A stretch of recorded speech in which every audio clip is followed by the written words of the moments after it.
காவல் நிலையத்தில் crime party விசாரிக்கிறாங்க, அவன் இல்லைன்னு மறுத்துறான். ஸோ அப்போ இல்லைன்னு மறுக்கிறான் அப்படிங்கிறத வந்து அவங்களுக்கு வேண்டியவங்ககிட்ட சொல்லி நான் போலீஸ் ஸ்டேஷன்லையும் ஹேண்ட் ஓவர் பண்ணேன். கோயில் நிர்வாகமும் விசாரிச்சாங்க, போலீஸும் விசாரிச்சாங்க. உண்மையை சொல்ல மறுக்கிறார்.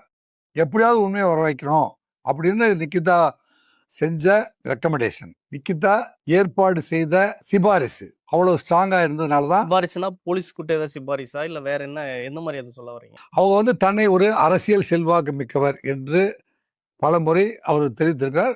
செல்வாக்கு மிக்கவர் என்றுதான் வளம் வந்துட்டு இருக்கிறாரு.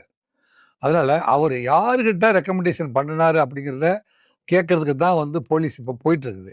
அரசியல் செல்வாக்குனா திமுகவா அதிமுகவா எந்த இல்ல, திராவிட முன்னேற்ற கழகத்துல சில தெரியும் அப்படிங்கிறது தான் அந்த அம்மாவுடைய அப்படிதான் சொல்லிட்டு இருக்குது. போன ஆட்சி 2011 திமுக இருக்கும்போது வாங்கி கொடுத்தது, அப்புறம் ஆட்சி போயிடுச்சு. ஆட்சி போயிட்டதுனால என்னால் செய்ய முடியல, மறுபடியும் நம்ம ஆட்சி வந்தா செய்யறேன் அப்படின்னு திமுகவின் பேரை பயன்படுத்தி இருக்கிறது அப்படிங்கிறது தான் இப்போ வந்து தெரிய வந்த உண்மை.